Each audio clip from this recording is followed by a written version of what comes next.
Chapter 3 Creating an Image. By 1963, the Beatles had become the most popular band in England. One night in April, the four members of the Beatles came to see the Rolling Stones play at the Crawdaddy.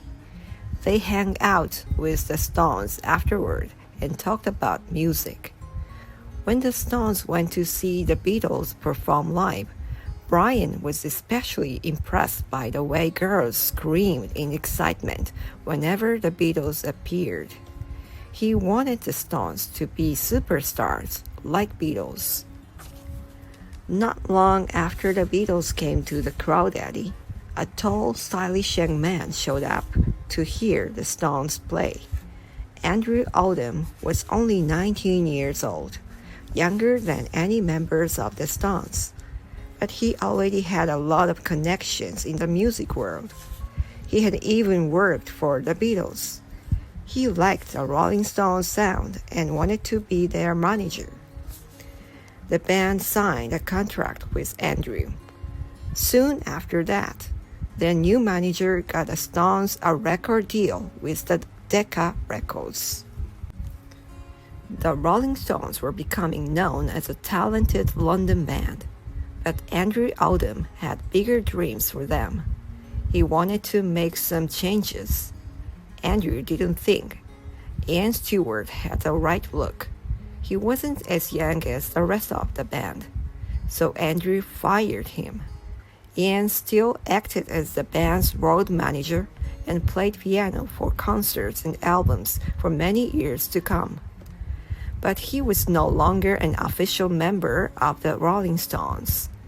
Next, Andrew added a G to the end of the band's name, so they were now called the Rolling Stones. He asked them to wear matching outfits for photo shoots, just like the Beatles did. The Rolling Stones recorded their first single, a cover of their idol Chuck Berry's song, Come On.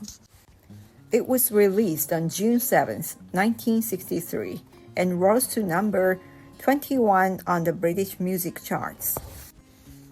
Soon, the band appeared on British television shows. They were interviewed for newspaper articles. They gave up trying to be like the Beatles with their trimmed hair, similar clothes, and friendly smiles. Instead, the Stones wanted to be themselves. They dressed how they wanted.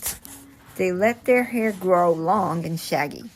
They didn't always smile in photographs. They said whatever they wanted in interviews, and they weren't concerned about being polite. Teenagers loved their rude attitude. Adults called them cavemen. The more attention they received, both good and bad, the more popular they became. That August, Mick and Keith moved in with Andrew Oldham. Brian started to feel jealous. He worried that the others were trying to take over his band. But all the band members were willing to work hard to make the Rolling Stones a success. Charlie and Bill finally left their regular jobs to devote all of their time to the band. Mick left school. Their lives were headed in a new direction. The band was really taking off.